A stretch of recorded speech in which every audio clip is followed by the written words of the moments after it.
Hello mga ka-vlogbag, welcome back to my channel.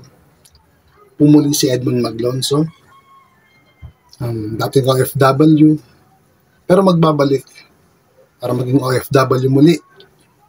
Nihintay ko lamang ang aking working permit, kaloob ng Diyos na hindi na po ito. Magto 2 months na po siya, bali mag 8 weeks na po. For today's vlog, ang pag-uusapan po natin ay tungkol sa work permit. Yun po. Habang tayo naghihintay sa ating mga work permit, ano po ba ang maaari natin gawin o dapat natin gawin habang wala pa ito? Kasi po, syempre pag excited na po tayo sa ating work permit, minsan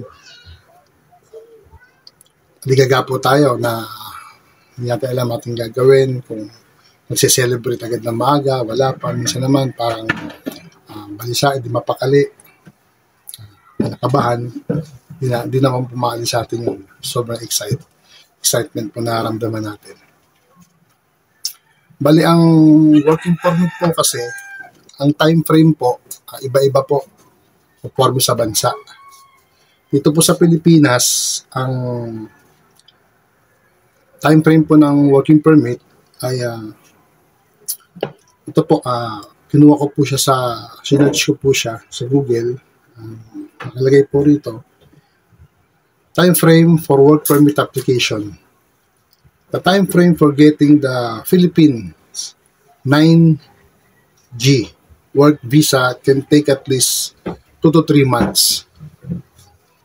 This includes getting the AEP or Alien Employment Permit, which takes approximately 2 to 3 weeks. Therefore, the employees must plan their arrival accordingly. Ito raw po sa Pilipinas, meron pong 2 to 3 months yung pong pagpaprocess ng working permit. Nalagay po rito na work visa, pero sa susunod na vlog po, papaliwanag po natin kung ano po ba yung work visa tsaka work permit, kung ano yung pagkakaiba nito or pareho lang ba sila. Dito po sa akin, sa bansa naman po na aking pupuntahan, which is Ireland, ito po ang ang process po ng work permit. Nakalagay po rito, the Ireland work visa processing time is 8 weeks. However, if you have any missing documents or it is the peak travel time of year, the processing time could be delayed. Yun po, may delay daw po pag may mga peak days or mga season. Kasi alam mo, magpapasko kasi ang visa naman po kasi, iba-ibang type ng visa, pero isang department lang din po yan. Kung ano department po ang pinapapalooban ng pag-application ng visa nyo, doon din po ang procedure na. Sa akin po kasi sabi po sa amin nung namin doon, kakilala namin sa Ireland, yung pong nag-recommend sa amin 6 to 8 weeks. Pero nung in-interview naman kami ng HR yung HR mismo ng Ireland sa company na yun, ang sabi sa amin ay 2 to 3 months. Pero ano mo ba ang dapat natin gawin habang hinihintay po ang paglabas nito, pag-process po? Una po sa lahat, mag-ipon po tayo. Mag-save tayo ng money kasi pagdating po dun sa bansa pupuntahan natin, wala pa po tayong trabaho nun eh. Hindi pa tayo mag-start, Siyempre, gastos natin ang pagkain natin para meron tayong mailabas na pera. Mag-ipon po tayo rito kasi pag nandun po tayo, kaya naman pong manghiram, sabi natin, mga kababayan na po natin yan, Hindi naman po tayo magtitiisan, pero nakakaya naman po kung wala tayong dala na perang pambili.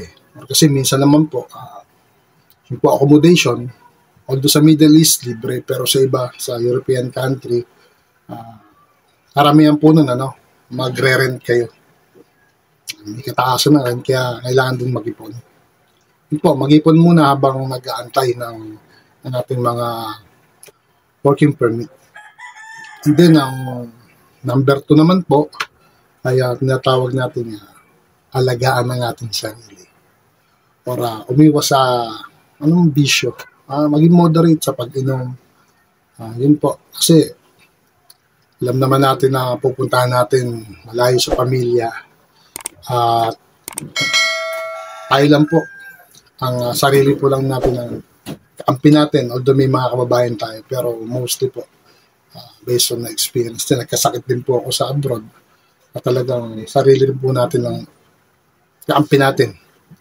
Po, lagyan natin sarili natin, umiwas muna sa pag-inom-inom. At syempre, number 1, huwag tayong mag-take ng drugs. Kasi karamihan may medical yan. Umiwas tayo sa drugs kasi pag na-medical tayo, na-drug test tayo. Yung pong pinapangarap natin na pag-alis abroad, baka maunsyami pa dahil dito sa pag-take ng drugs na sabi natin kasiyahan lang o minsan lang. Kasi yung minsan na yan gaano kadalas ang minsan, sabi. Yun po, alagaan natin sarili natin, exercise, diet, yun po.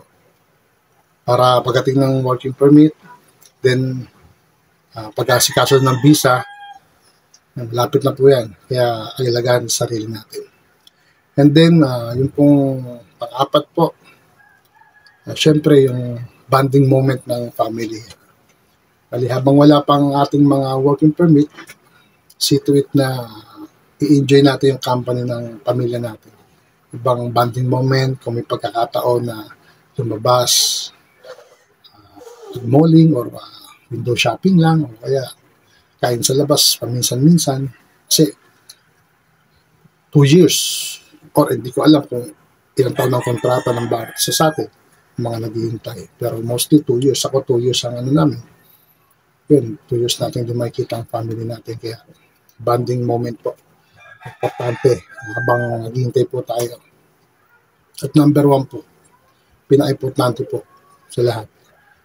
Kaya manalangin po tayo, magdasal po tayo na ang ating mga working permit ay maging maayos ang pagpo-process at walang maging problema ito na paglabas niya. Yun po kasi hindi po natin hawak yan. Wala pong imposible sa Panginoon kung siya po kasi ang lahat ng sources natin. Binibigay lang po niya ang mga instrumento na tao at pagkakataon na makamit natin to, siya po nagbibigay niya. Kaya yun po, aking pong tips para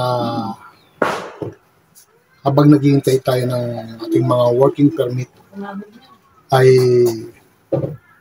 magkaroon po ng essential yung mga time na paghihintay natin para at least pagdating na, prepared na po tayo physically and mentally po. Yun po ang aking bibigay na tips sa inyo at naway dumating na po ang ating mga hinihintay, mapa-working permit po yan or visa para po sa ating mga pamilya. Again po, ito po si Edwin Maglonso. Palagi po sinasabi sa inyo na mangarap, magplano at umaksyon. At laging manalangin. Ibibigay niya po yan. Alam na po ng ligad ang desire ng ating mga puso. Maraming salamat po. At kung may mga questions po kayo, comment down below. Pag-usapan po natin yun. Kung may mga mungkahi po kayo, message lang po kayo. Comment lang po kayo sa baba. And then kung ako po kayo ng mga tips or knowledge na gusto niyo po ito, just like po and subscribe. Share na rin niyo po para sa ating mga kababayan na paalis pa lang o nagbabalak na umalis in case na may working permit silang inaantay, ay ito po yung isipin nila at gawin nila. Maraming salamat and God bless po.